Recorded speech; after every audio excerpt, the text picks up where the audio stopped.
तो नमस्कार, मैं सत्यनारायण सिंह अपने YouTube channel SN Singh classes में आप सभी का हार्दिक स्वागत एवं अभिनंदन करता हूं। साथियों, NCERT कक्षा 11 से आज दुष्यंत कुमार की गज़ल। तो इसके पहले कि हम इस पर बात शुरू करें, अगर आपने मेरा चैनल अभी तक सब्सक्राइब नहीं किया है तो कर लीजिए, ताकि इस तरह के वीडियो के नोटिफिकेशन आपको समय समय पर मिलते रहें। उत्तर प्रदेश के नवादा गांव में जन्मे दुष्यंत कुमार अपनी गज़लों के माध्यम से हमें याद आते रहते हैं। हो गई है पीर पर्वत सी पिघलनी चाहिए, इस हिमालय से कोई गंगा निकलनी चाहिए। आज ये दीवार पर्दों की तरह हिलने लगी, शर्त लेकिन थी कि ये बुनियाद हिलनी चाहिए। या मैं जिसे ओढ़ता बिछाता हूँ वो गज़ल आपको सुनाता हूँ। एक जंगल है तेरी आंखों में, मैं जिसमें राह भूल जाता हूँ। वो आदमी नहीं है मुकम्मल बयान है, माथे पे उसकी चोट के गहरा निशान है। या इस नदी की धार से ठंडी हवा आती तो है, नाव जर्जर ही सही लहरों से टकराती तो है। बात करें दुष्यंत कुमार की, तो दुष्यंत कुमार ने हिंदी में गज़ल विधा को प्रतिष्ठित किया है। इनके कई शेर साहित्यिक एवं राजनीतिक जमावड़ों में लोकोक्तियों की तरह दोहराए जाते हैं। साहित्यिक गुणवत्ता से समझौता न करते हुए इन्होंने लोकप्रियता के नए प्रतिमान कायम किए हैं। गज़ल के बारे में वो खुद लिखते हैं कि मैं स्वीकार करता हूँ कि गज़ल को किसी भूमिका की ज़रूरत नहीं होती। मैं एक प्रतिबद्ध कवि हूँ। यह प्रतिबद्धता किसी पार्टी से नहीं, आज के मानव से है। और मैं जिस आदमी के लिए लिखता हूँ यह भी चाहता हूँ कि वह आदमी उसे पढ़े और समझे। मेरे सीने में नहीं तो तेरे सीने में सही, हो कहीं भी आग लेकिन आग जलनी चाहिए। तो हम आपके सम्मुख वो गज़ल प्रस्तुत करते हैं जो आपके पाठ्यक्रम में है। इसके बाद हम इसके प्रत्येक शेर की व्याख्या करेंगे, साथ ही इससे संबंधित जो प्रश्न उत्तर हैं उसको भी हम करेंगे। तो आइए हम शुरू करते हैं। कहाँ तो तय था चिरागा हर एक घर के लिए, कहाँ चिराग मयस्सर नहीं शहर के लिए। यहाँ दरख्तों के साए में धूप लगती है, चलो यहाँ से चलें कहीं और उम्र भर के लिए। न हो कमीज तो घुटनों से पेट ढक लेंगे, ये लोग कितने मुनासिब हैं इस सफ़र के लिए। खुदा नहीं न सही आदमी का ख्वाब सही, कोई हसीन नज़ारा तो है नज़र के लिए। वो मुतमईन है कि पत्थर पिघल नहीं सकता, मैं बेकरार हूँ आवाज़ में असर के लिए। जिए तो अपने बगीचे में गुलमोहर के तले, मरे तो गैर की गलियों में गुलमोहर के लिए। ये गज़ल साए में धूप गज़ल संग्रह से ली गई है।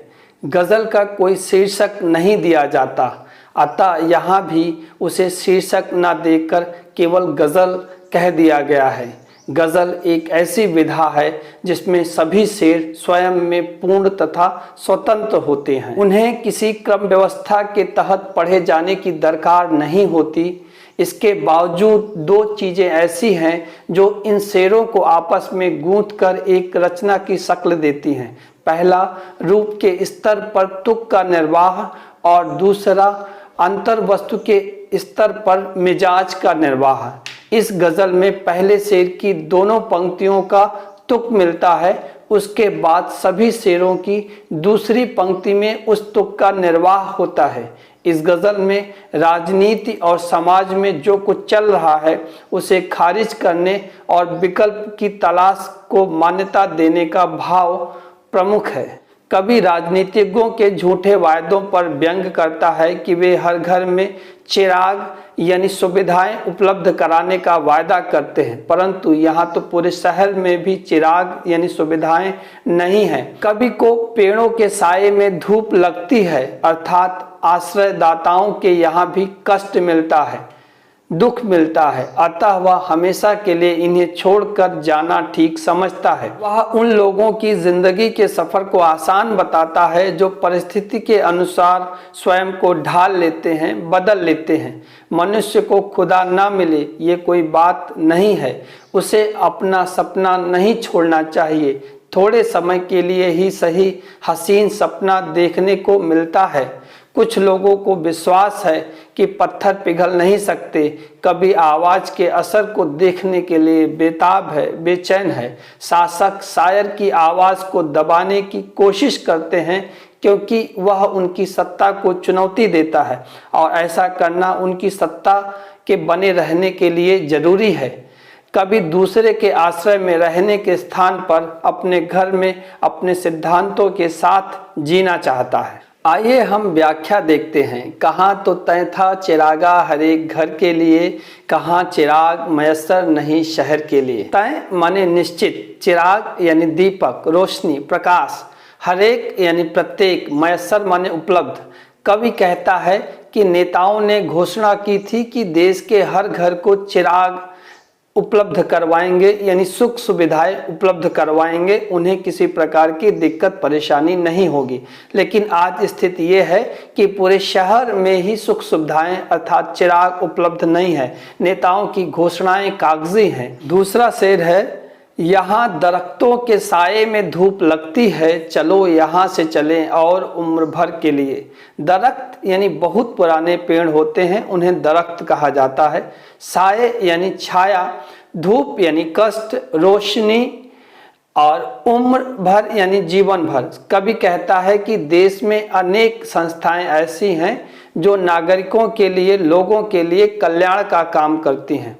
वह उन्हें दरख्त कहता है, दरख्त की संज्ञा देता है। इन दरख्तों के नीचे छाया मिलनी चाहिए, लोगों को सुकून मिलना चाहिए, आराम मिलना चाहिए, लेकिन इन्हें मिलती है धूप, अर्थात ये संस्थाएं ही आम आदमी का शोषण करने लगी हैं। चारों तरफ भ्रष्टाचार फैला हुआ है, लूट फैली हुई है। कभी इन व्यवस्थाओं से दूर चले जाना चाहता है, दूर रहकर अपना जीवन बिताना चाहता है। ऐसे में आम आदमी को निराशा होती है। अगर हम विशेष की बात करें इन दोनों शेरों के संदर्भ में, तो आजाद भारत के कटु सत्य का वर्णन किया गया है, स्वप्न भंग की बात की गई है। नेताओं के झूठे आश्वासन व संस्थाओं द्वारा आम आदमी के शोषण के उदाहरण आज भी आए दिन मिलते हैं।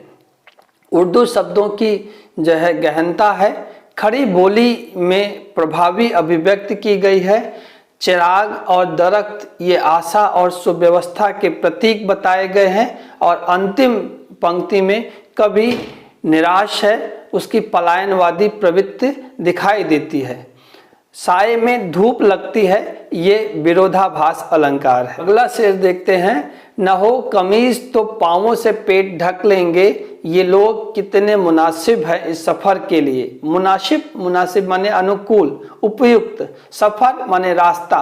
कभी आम आदमी के विषय में बताता है कि ये लोग गरीब हैं और शोषित जीवन जीने पर मजबूर हैं। यदि इनके पास वस्त्र नहीं है तो ये पैरों को मोड़कर अपने पेट को ढक लेंगे। उनमें विरोध का भाव समाप्त हो चुका है, अर्थात वो विरोध करना भूल चुके हैं। जो लोग शासन चलाते हैं उनके लिए ये लोग बहुत ही उपयुक्त हैं, क्योंकि इनके कारण उनका राज शांति से चलता है। सरकार ऐसे लोगों से खुश रहती है जो उसके कार्यों का विरोध ना करें।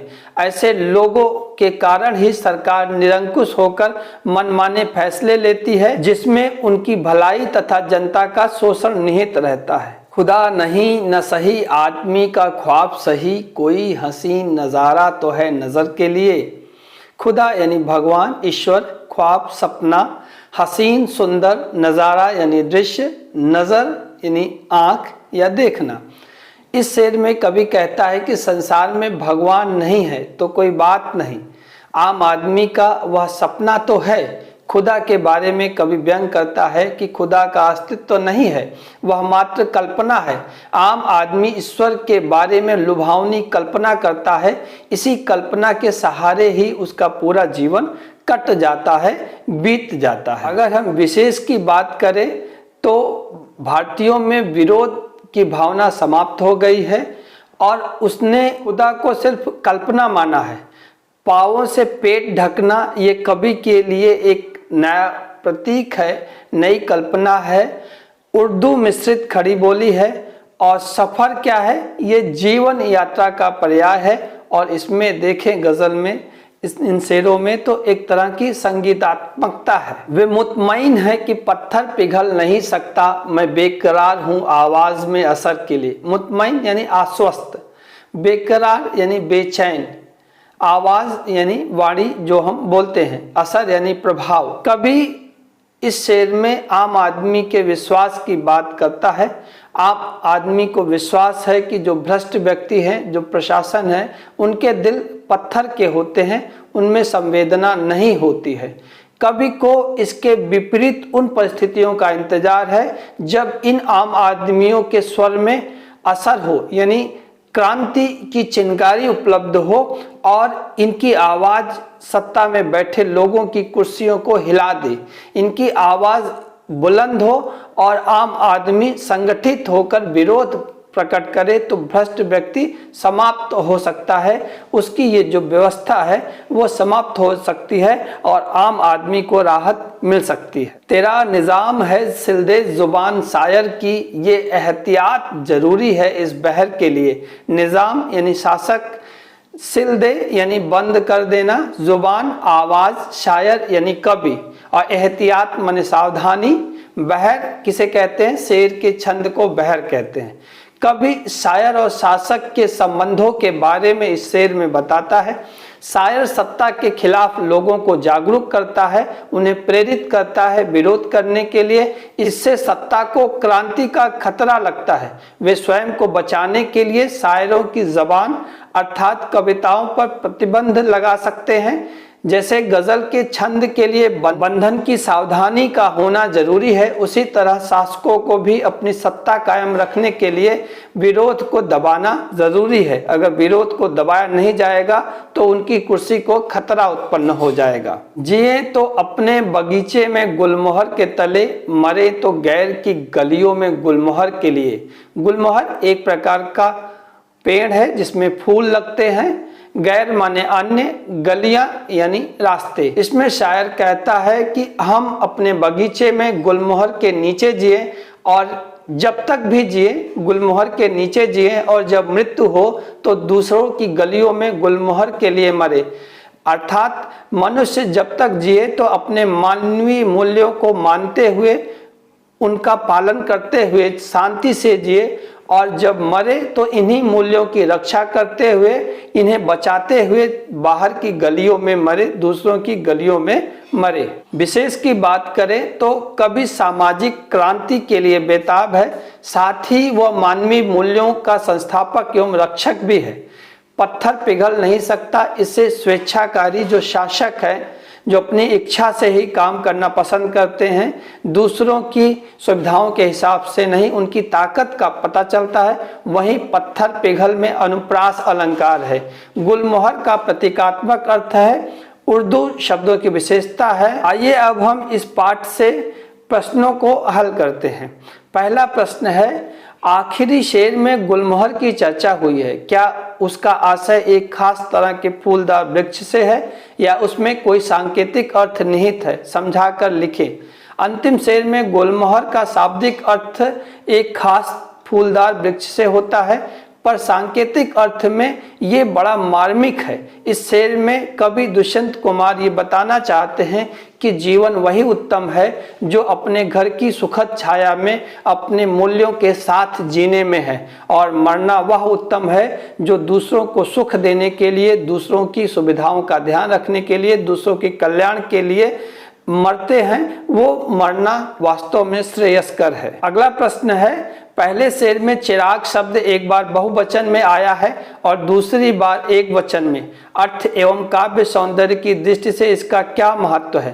पहले शेर में चिराग शब्द का बहुवचन चिरागा प्रयोग हुआ है। इसका अर्थ बहुत सारी सुख सुविधाएं उपलब्ध करवाना है, यानी बहुत लोगों के लिए, सभी लोगों के लिए सुख सुविधाएं उपलब्ध करवाना है। लेकिन दूसरी बार यह एक वचन में प्रयुक्त हुआ है, जिसका अर्थ है सीमित सुविधाएं मिलना या बहुत थोड़ी सुविधाएं मिलना। दोनों का अपना महत्व है। बहुवचन के रूप में यह कल्पना को बताता है, जबकि दूसरा रूप यथार्थ को दर्शाता है। कवि ने एक ही शब्द का प्रतीकात्मक व लाक्षणिक शब्द अर्थ करके अपनी अद्भुत कल्पना क्षमता का परिचय किया है। तीसरा प्रश्न है, गजल के तीसरे शेर को गौर से पढ़ें। यहाँ दुष्यंत का इशारा किस तरह के लोगों की ओर है?